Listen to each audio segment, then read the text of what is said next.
موشن. لا ديلي موشن ما يمكنش يكون هو يوتيوب بطبيعه الحال. اليوتيوب تمام نسحب ليه ماذا مثلا شنو الهدف ديالك انت اصلا؟ الارباح. لا ننصح انا بيوتيوب ماشي دايره موشن. احسن بطبيعه الحال.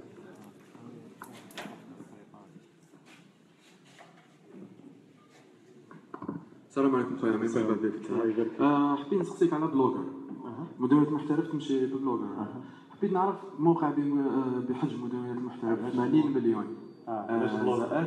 وعلاش اسكو راك حاب تبقى بلوجر واسكو بلوجر مليميتيك يعني ندير لك شغل ماشي مليميتي اسكو يعيقك في العمل يعني في مدونة المحترف بحجم 80 مليون؟ لا فوالا لانه واذا حاب تبدل ولا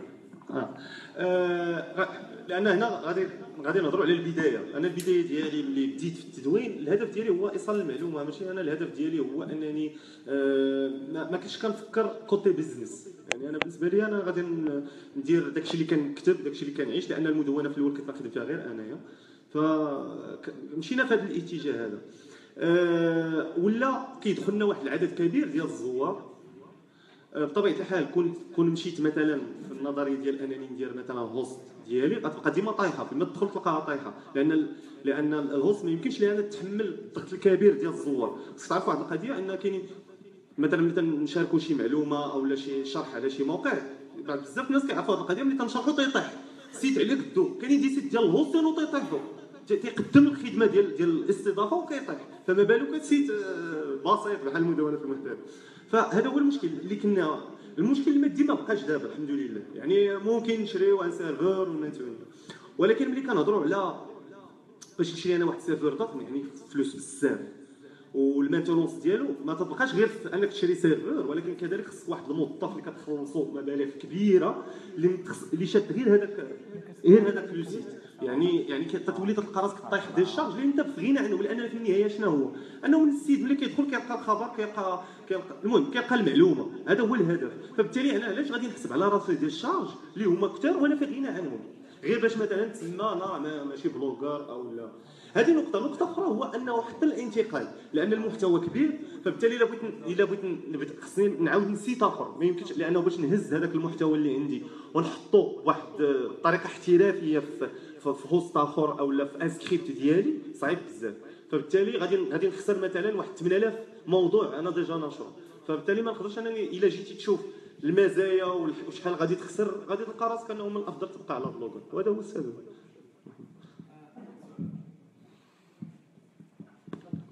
السؤال بك هذا. حبيت ثاني نبقاو في الموقع المحترف، يعني الموقع بحجم مدونة المحترف، علاش مازالوا الممول الرسمي تاعو هو اتس؟ غادي نقول لك واحد القضيه، لان انا كنهضر على كوني انني مدون، وكوني انا مدون كنبغي دائما نبقي على المصداقيه ديالي، لا كريديبيليتي ديالي. ما غاديش نكذب عليك، كاين بزاف ديال العروض نقدر انا من غدا نقبل واحد العرض ونجي نشرح لك واحد التليفون ما يساوي لا شيء ونقول لك زين وهذا وسير شري غدا، ولكن واش غادي تبقى المصداقيه؟ هادشي كاين دابا مثلا، حيت دابا هضرنا جوستومون كاينين الناس تيصاوبوا غادي يزيد هاد التخربيقات وتيطلبوا على دي تليفون وهذا وتيصيفطوهم لهم، فما بالك سيت بهذا الحجم. فبطبيعه الحال الا ما كانش عندك واحد الاستقلاليه ماليه كون على يقين غتبقى ديما متبوع. يعني عندك انت جوج الحوايج، اما تبقى غادي في استقلاليه ماليه او لا تبقى متبوع. يعني خص واحد صيفط لك تليفون ومخلصك عليه باش دير له الاشاره، ما غاتقولش خير، راه ما يمكنش تقول خير، غتقول زوين.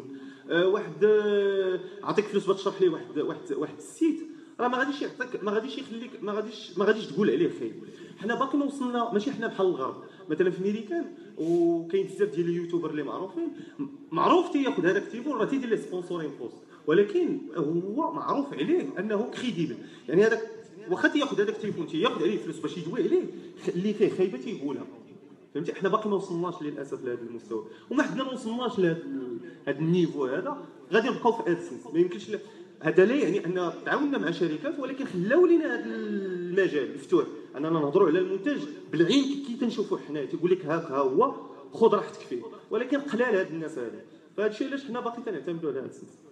نهضر على الشركات الكبرى، يعني ماشي زعما انك تستي شوف غادي نقول لك واحد القضيه، كاينين شركات كبرى وملي كتجلس معاهم وتغلق هذاك الباب تيوليو يهضروا معاك بواحد المستوى اللي ماشي انت كي تتشوفهم.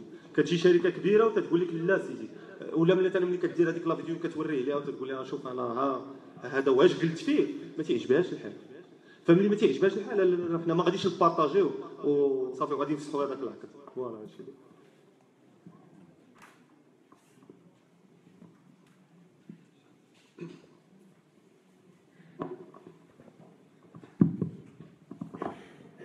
السلام عليكم اخ امين.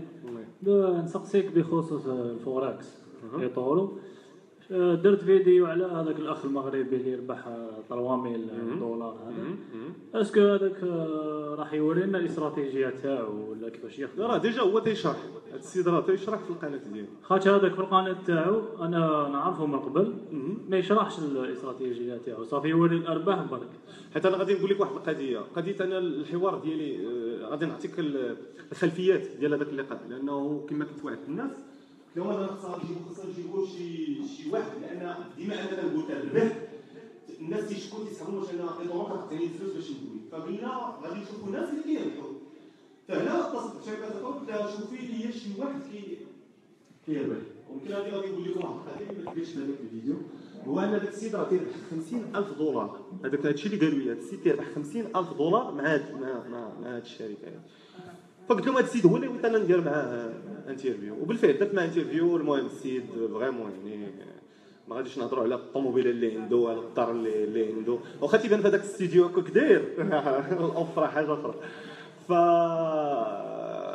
هذا السيد هذا ما صراحه ملي قلت له ودي راه بغيناك تعطينا دي استراتيجي، وهذا قال لي ودي ما نوعدكش. هادشي اللي قال لي ودي ما نوعدكش. وفي المقابل قال لي الا كان شي حاجه راه غتكون عندي في القناه ديالي. داكشي علاش قلت لك خصك ترجع للقناه ديالو. هو قال لي ما نوعدش، هادشي اللي قال لي. وقال لي باغ كونطر راه الا كان شي حاجه غادي نبارطاجيها في القناه ديالي. غير هو اللي بغيت ناكد عليه ان هذاك السيد راه ماشي فوالا هذه هي ليستوار ديالي معاه حتى درت معاه هذاك الانترفيو. الاخ هذاك كسب المعرفه تاعو من يوتيوب ولا شغل؟ من يوتيوب. هو يعني في الاول كان مبتدئ وبدا شويه بشويه كيشوف لي فيديو. وهادشي علاش كنأكد دائما على المحتوى الانجليزي، لانه ضروري جدا لاي واحد بغى يقرا شي حاجه ولا بغى يمشي سواء في الربح ولا في اي مجال خصو يكون تيقرا، تكون عنده الانجليزيه. فلهذا خصكم تحاولوا انك تكون عندكم لونغلي، لان لونغلي هي اش غادي نقول لكم هي الفارق بينكم وبين المعرفه. الا كانت عندك لونغلي غتقدر تقرا بزاف د الحوايج وتقدر تزيد لقدام. ما عندكش لونغلي راه غتبقى تتسنى بحال سفيان، تتسناني انا، تتسنى بزاف الناس اللي حتى يشرحوا حتى يهضروا عليها. فلهذا انا شخصيا ما نبغيكش انك تسناني انا ولا تسناه هو، يعني تقرا راسك. هو اش دار؟ هو راه يقرا حتى هو شاف لي فيديو وقرا ومشى لي سيت ويب، مشى لدي فوروم اللي هما متخصصين وبدا تيكتسب معرفه. وهنا غادي لان هضرتوا بزاف على الربح من الانترنت، غادي نعطي واحد النصيحه لوجه الله. هو ان كاين بزاف الناس كيمشيو يشريو دي كورس، كيمشيو ما تنهضرش على كل شيء، ولكن تيمشيو يشريو دي كورس، كيمشيو يخلصوا فلوسهم في محاضرات الى غير ذلك ديال الناس عرب كيشرحوا هذا الشيء. ولكن في النهايه الا كون هذاك السيد غير تيقرا لونغلي، غير تيفهمها ومشى تيقلب في المنتديات، راه غيلقى داكشي اللي تيقول هذاك السيد. يعني كيفاش انت عندك الانترنت وكيفاش عندك هذاك الشيء متاح بالمجان كتمشي انت كتشريه. علاش؟ لان باش يقول لك نفس الهضره. فلهذا الله يخليكم لونغلي راه هي كل شيء، راه هي لغه الحاضر والمستقبل. الا ما عندكش لونغلي راه ما عندك حتى شي حاجه. ما تحاولش انك تقول لي غادي نربح الفلوس، وما تحاولش انك تقول لي غادي نزيد في لا سيكوريتي انفورماتيك، ما تحاولش تقول لي غادي نزيد في الغيزو، لان راه لونغلي هي الحد الفاصل. راه تتقرا بالفرنسي توصل لواحد المستوى كتلقى كل شيء بلونغلي. هندي ملي كيطرح واحد شي حاجه لقاها كيطرحها باللغه الهنديه وكيطرحها بلونغلي. صيني لقى شي حاجه راه كيطرحها بالصينيه وكيطرحها بلونغلي. لهذا خصكم تهتموا بلونغلي. وراه ماشي فات الحال راه ما فاتش. يعني راه ممكن من دابا تمشي تقرا لغه اللي هي بسيطه جدا. انا ما كيهمنيش نعرف الكونجيغيزون غرامير وداك هذا الحماق ما كاينش ديجا في لونغلي، ولكن ما كيهمنيش انني نصدع راسي انا مع هذا الشيء. انا اللي كيهمني نشوف هذاك السيد نفهمه ونقدر نتواصل. هذا هو الهدف. فحاولوا انكم تركزوا على اللونغلي الا بغيتوا توصلوا في اي مجال من المجال التقني. هادشي اللي بارك الله فيك. الله يحفظك.